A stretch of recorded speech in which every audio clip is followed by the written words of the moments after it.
You are listening to Preston's Poetry Podcast.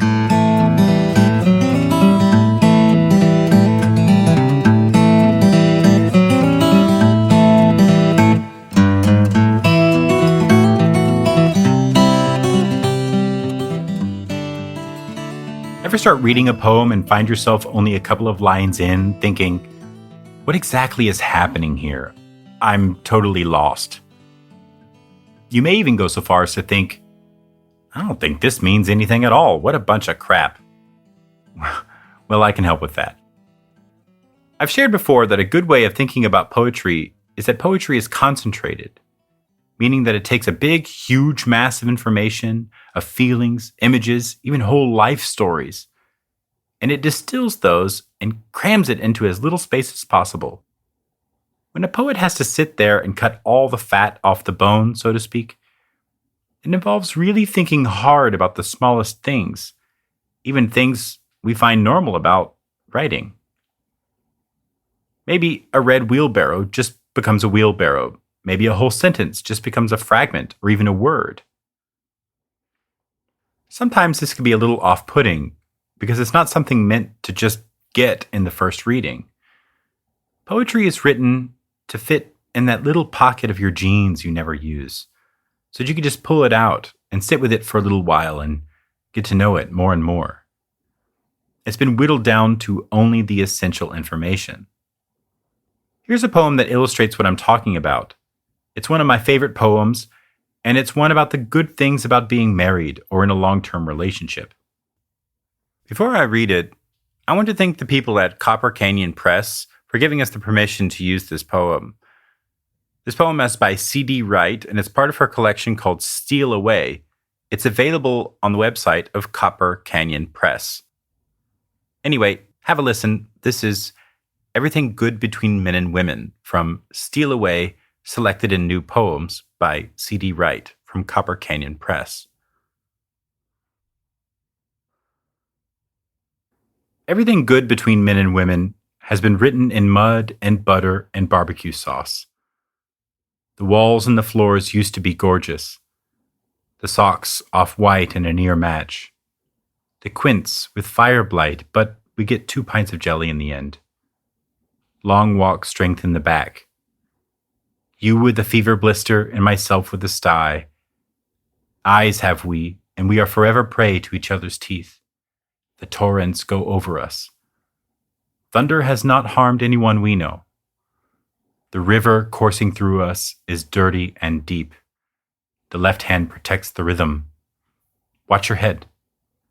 No fires should be unattended, especially when wind. Each receives a free Swiss Army knife. The first few tongues are clearly preparatory. The impression made by yours I carry to my grave. It's just so sad, so creepy, so beautiful. Bless it.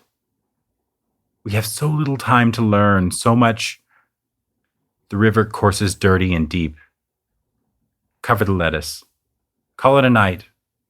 O soul, flow on. Instead. In this poem, Wright distills marriage between men and women down to only the smallest, purest chunks. Moments of everyday nonsense like the socks off-white in a near match, or things you might say to each other like, cover the lettuce, let's call it a night. Watch your head, or even shorter like, bless it, or instead. There are also big moments, like when a destructive pest, a fire blight, rolls through their orchard, but, quote, we still get 2 pints of jelly in the end. That, given time, struggles often aren't so bad as they once seemed. There's an air of belief that commitment and loss of total freedom that you used to have actually makes you a better person. Quote, long walks strengthen the back. No fire should be unattended, especially when wind. There's the caution, too, that it may be hard work with little reward. Each receives a free Swiss Army knife. Itself a multi-tool that just comes in handy when you're in a pickle. There's a good dose of remembering what it used to be like when you were single. The walls used to be gorgeous. This poem meanders through all the most human things about being with someone over a long period of time. The gross things of mud and butter and barbecue sauce and lettuce, getting a fever blister, a sty. It also talks about the most heartfelt bittersweetness that comes with loving someone for so much. It also talks about the most heartfelt bittersweetness that comes with loving someone so much for so long. The river coursing through us is dirty and deep. There is still much more, but the point here is not to take all the enjoyment out of the poem, but to actually help you get into it. So, what makes this a good example of concentration? You might have noticed that there are some little phrases that aren't even complete sentences, like, "oh soul," or "the socks off white in a near match." Poets sometimes cut out grammatically crucial parts of what they want to say, because even that's still not to the point enough. Not even the first line is included. Everything good between men and women. It's the title, so no need to repeat it. That would be fluff. Imagine if Wright would have explained it all in complete sentences, like a novel would. Then we'd get something like this. Everything good between men and women has been written in mud and butter and barbecue sauce. Remember how the walls and floors used to be gorgeous? All the socks are off-white, not pure white, and now they're only a near match.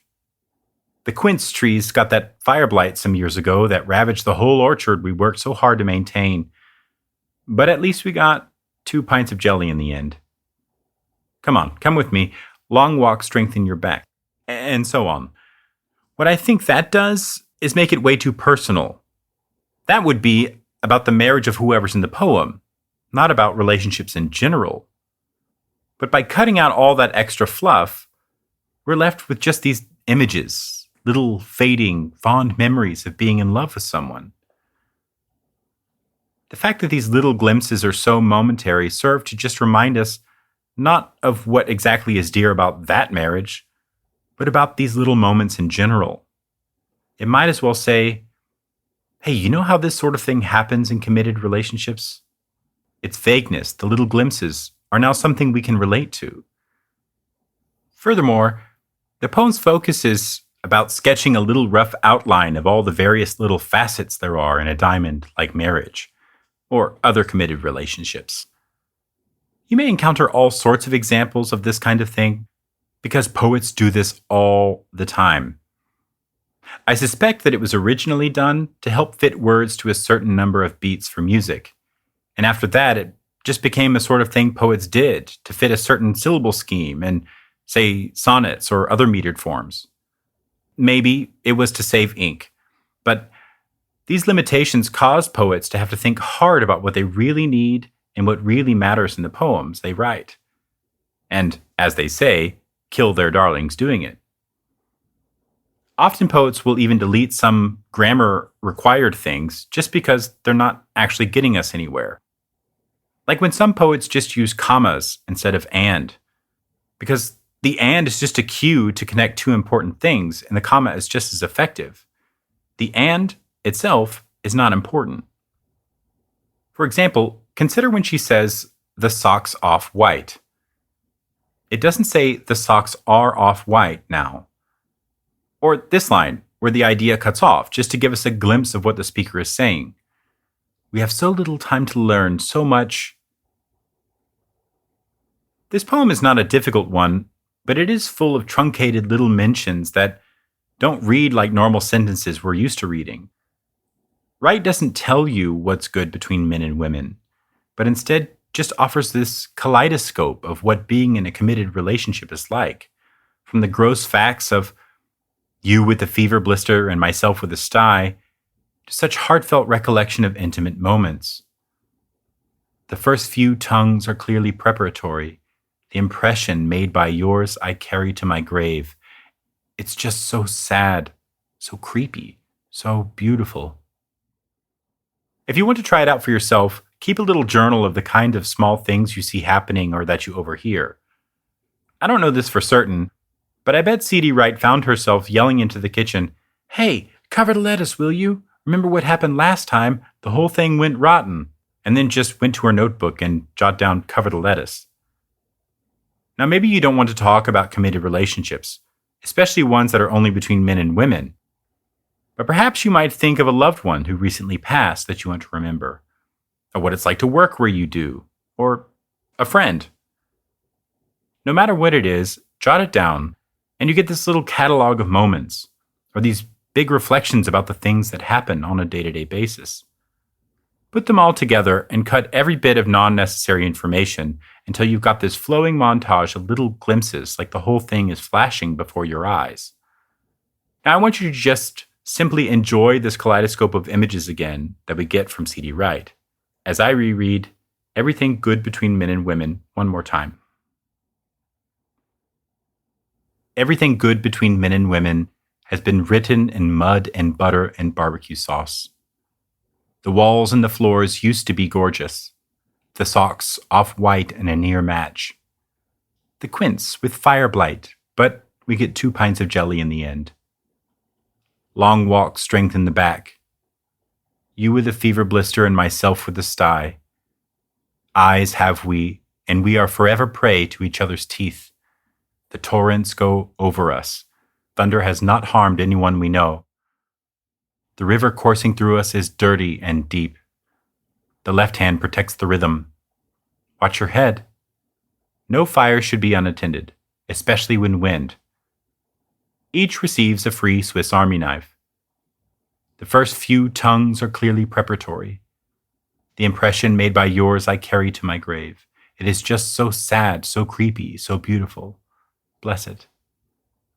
We have so little time to learn, so much. The river courses dirty and deep. Cover the lettuce. Call it a night. O soul, flow on. Instead. I think about this poem a lot. It hits home with me because often loving someone so much over a long period of time is not really the romance that it used to be in the beginning. Things eventually get more serious and more human. Knowing the way someone's room smells and the odd places they grow hairs that are too long, which coffee cup they used without even seeing them using it, or the difficult times that seemed so bad then, but now you're totally prepared for. This is a poem I read often, and every time I do, it makes me appreciate all the good things between me and those that I love.